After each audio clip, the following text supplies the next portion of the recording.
In a world that rewards constant communication, incessant sharing, and performative transparency, we've forgotten one of the most powerful tools in human interaction: strategic silence. While everyone else is busy announcing their intentions, broadcasting their thoughts, and revealing their strategies, the truly effective operator knows when to shut up and uses that silence as a weapon. Niccolò Machiavelli, the 16th century Florentine philosopher and political theorist, understood this principle better than most, though famous for his explicit advice in the Prince Machiavelli's most potent insights often concern what should remain unsaid. The vulgar crowd always is taken by appearances, he wrote, recognizing that speech creates appearances while silence preserves reality. In an age of oversharing, those who master strategic silence don't just protect their position, they achieve what constant communicators cannot: they win while others are still talking about winning, the cost of unnecessary speech. Machiavelli lived in an era of political intrigue where careless words could lead to exile or execution, but even in our less lethal modern context, unnecessary speech creates vulnerabilities that silence avoids. Men in general judge more by the eyes than by the hands, Machiavelli observed. For everyone can see but few can feel. The person who speaks constantly offers everyone opportunities to see and judge while revealing little about what can actually be felt or known. Every word you utter carries cost that silence doesn't. First speech creates commitments. When you declare intentions, you bind yourself to them, and others' eyes change course and you appear inconsistent or dishonest. Remain silent about your plans, and you maintain the freedom to adapt without explanation or apology. Second speech exposes your thinking process and limitations. The more you explain, the more you reveal about how your mind works. Information others can use to predict, manipulate, or counter you. As Machiavelli noted, the first method for estimating the intelligence of a ruler is to look at the men he has around him. Similarly, the first method for estimating someone's strategic capacity is to listen to how much they unnecessarily reveal. Third, and perhaps most importantly, compulsive speech diminishes your mystique and authority. It is far safer to be feared than loved. Machiavelli famously wrote, "Fear requires distance, and distance requires some degree of mystery." The leader who explains every decision, justifies every action, and shares every thought becomes ordinary, and the ordinary cannot command the same respect as the extraordinary. Consider how this plays out in modern context. The colleague who speaks in every meeting, weighing in on every issue regardless of expertise, gradually loses impact. The friend who shares every detail of their life on social media becomes predictable rather than interesting. The negotiator who fills uncomfortable silences with concessions gives away leverage. The leader who responds to every criticism legitimizes the critics while diminishing their own stature. Machiavelli would view our modern compulsion toward transparency and constant communication not as authenticity but as strategic malpractice, a voluntary surrender of power that provides others information without securing equivalent value in return. The three types of strategic silence. Machiavellian silence isn't simply the absence of speech, it's a deliberate communicative strategy that takes different forms depending on the objective. Understanding these distinct types of silence reveals how this approach operates in practice. The first type is information gathering silence. The wise man does at once what the fool does finally. Machiavelli wrote, "The fool speaks immediately, revealing their position while learning nothing about others. The wise person remains silent, initially allowing others to expose their thoughts, intentions, and weaknesses before deciding how to respond. This approach creates asymmetric information advantage while others reveal their thinking. You collect valuable intelligence without reciprocating in negotiations. This manifests as the powerful principle that whoever speaks first loses in relationships. It explains why the person who listens more than they speak often understands the dynamics better than the constant talker in competitions. It's why those who announce their strategies before executing them typically underperform relative to their capabilities. The second type is authority building silence. Machiavelli understood that power depends partly on perception, and perception can be enhanced through calculated reticence. The prince must imitate the fox and the lion, for the lion cannot protect himself From traps and the fox cannot defend himself from wolves, he wrote part of. The fox's cunning is knowing when speech diminishes rather than enhances authority. Authority building silence works because humans naturally fill information gaps with assumptions that often favor the silent party when a leader speaks selectively, addressing only significant issues rather than every minor concern. Their words carry greater weight when someone responds to criticism only when truly necessary, rather than defensively answering every charge. They project confidence rather than insecurity. This explains why the most powerful figures in any domain typically speak less but more deliberately than those beneath them.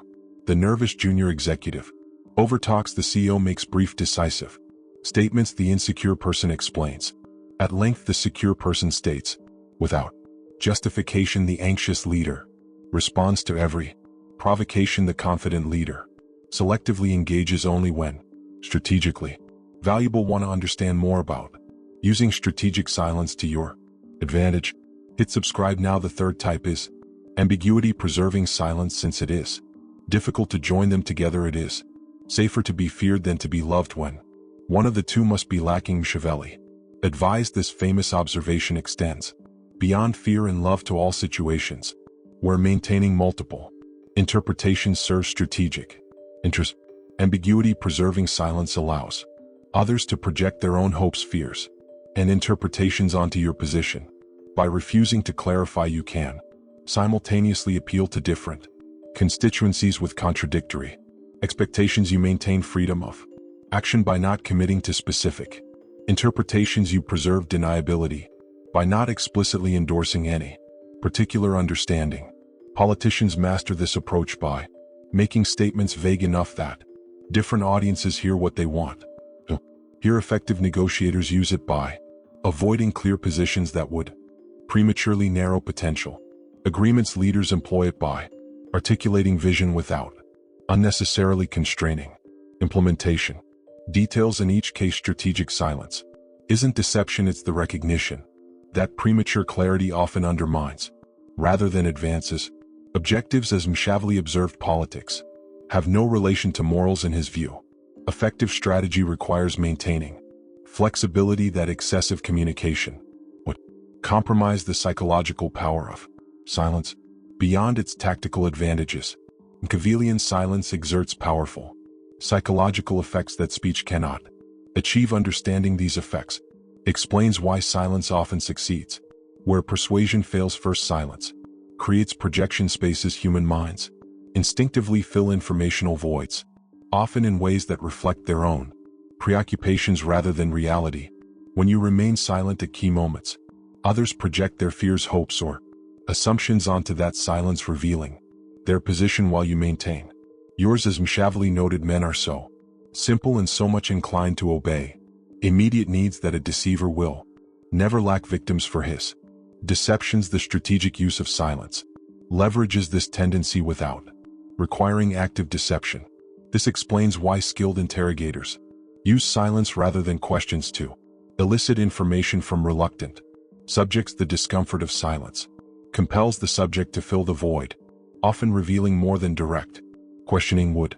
The same dynamic operates in negotiations where the side that tolerates silence typically secures better terms than the side that nervously fills pauses with concessions. Second, silence establishes dominance in communication dynamics. The person who speaks first, most frequently or at greatest length, subtly positions themselves as seeking approval or validation from listeners.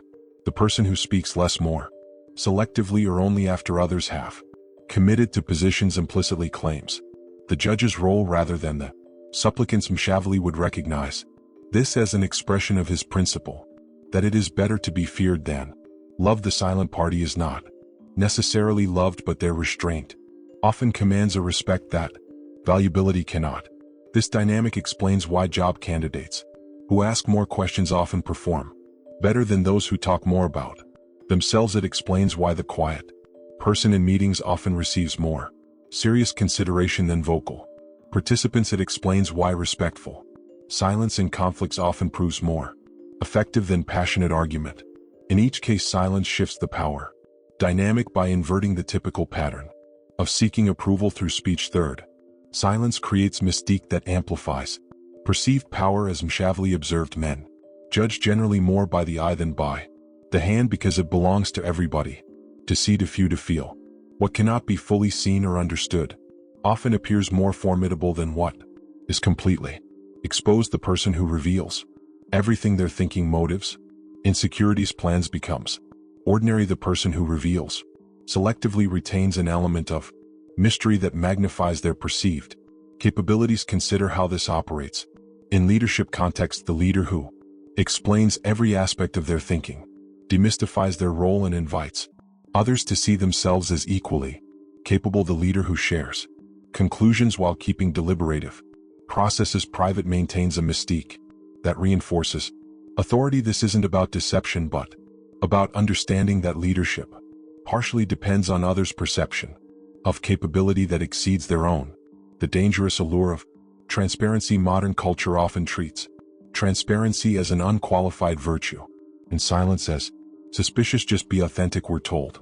Share your truth, communicate openly. Yet this advice, while well-intentioned, contradicts Machiavelli's strategic insights about power and influence. The promise given was a necessity of the past. The word broken is a necessity of the present. Machiavelli wrote recognizing that binding oneself to past declarations often undermines present interest. The modern fetishization of transparency demands precisely this kind of binding, a voluntary constraint on future action in service of present authenticity. This isn't to advocate dishonesty.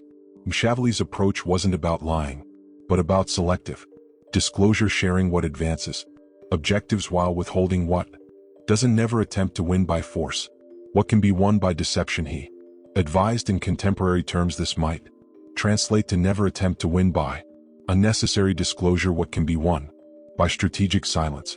The transparency trap manifests in multiple contexts. In professional settings, it appears as the impulse to share works in progress before they're ready for evaluation, to voice half-formed opinions in meetings, or to reveal negotiating positions before understanding the other side's constraints. In personal relationships, it emerges as premature emotional disclosure, unnecessary confession of past errors, or detailed sharing of future plans. Still subject to change, Machiavelli would view these behaviors not as authenticity but as strategic mistakes that surrender power without securing commensurate benefits. The transparent person becomes predictable, manipulable, and ordinary, qualities that undermine rather than enhance influence. This perspective challenges contemporary communication norms that equate volume with value and disclosure with authenticity. The Machiavellian communicator speaks not to express themselves but to advance specific objectives. They withhold not to deceive but to preserve options. They maintain silence, not from insecurity but from strategic discipline. Practical application. The discipline of silence. How might Machiavelli's strategy of silence apply in modern contexts? The application isn't about becoming completely taciturn but about developing the discipline to speak only when speech serves your objectives better than silence. First, practice information asymmetry before sharing your position on any consequential matter. Ensure you understand others' positions. First, ask questions rather than making statements.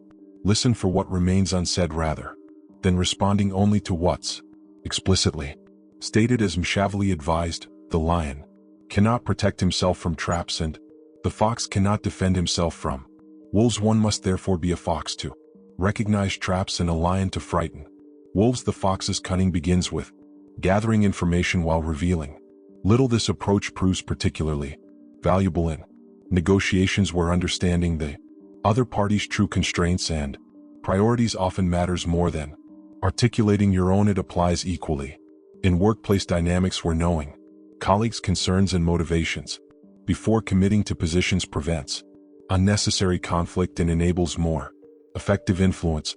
Second, cultivate strategic ambiguity when clarity would prematurely limit options. This doesn't mean being deliberately confusing but maintaining flexibility by avoiding unnecessary specificity. A prince should therefore be very slow to believe and to act, nor should he himself show fear. Machiavelli counseled, let this slowness to commit preserves Freedom of action in leadership contexts.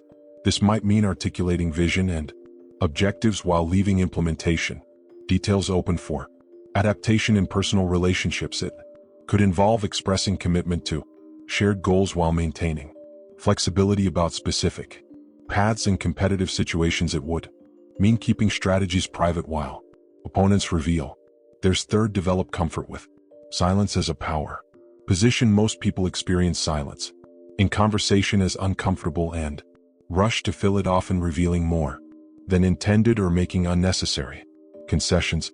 Training yourself to embrace these moments rather than filling them creates significant advantage in negotiations. This manifests as allowing silence after stating your position rather than nervously qualifying or weakening it in conflicts. It appears as listening completely to criticism before responding rather than interrupting with defenses. In leadership, it emerges as delivering decisions without unnecessary justification, trusting the decision to stand on its merits. The strategic whisper. Machiavelli's strategy of silence doesn't advocate never speaking, it advocates speaking only when speech serves your objectives better than silence. The master of this approach doesn't maintain complete secrecy but creates a strategic contrast between what is revealed and what remains private. The vulgar crowd always is taken by appearances. Machiavelli observed, and the world consists chiefly of the vulgar. In a world where most people reveal everything, those who cultivate selective disclosure stand apart. Their words carry greater weight precisely because they're chosen more carefully. Their positions generate more interest because they're revealed more strategically. Their influence expands because it's exercised more judiciously. This approach requires discipline, increasingly rare in contemporary culture. It demands the patience to listen before speaking, the restraint to withhold even when disclosure feels temporarily satisfying, and the strategic awareness to recognize when silence serves better than speech. These qualities don't develop naturally in a world that rewards constant expression, but they create advantages precisely because they're uncommon. The final irony of Machiavelli's strategy of silence is that its most successful practitioners remain largely unrecognized. We notice the loud, the expressive, the transparent, while the masters of strategic silence achieve their objectives without drawing attention to their methods. They shut up and win while others are still talking about winning. Perhaps this explains why Machiavelli himself, despite his enormous influence on political theory and strategy, remains widely misunderstood. His name has become synonymous with ruthless manipulation, yet his insights reveal a deeper understanding of human psychology and power dynamics that transcends simple ruthlessness. He recognized that influence doesn't always require force or deception. Sometimes it requires simply knowing when to remain silent and let others reveal themselves. In an age of information overload, opinion saturation, and compulsive sharing, Machiavelli's strategy of silence offers a counterintuitive path to influence. Say less, observe more, reveal selectively, and let your results speak louder than your words. In the endless competition for attention and power, those who master this approach don't just participate, they prevail.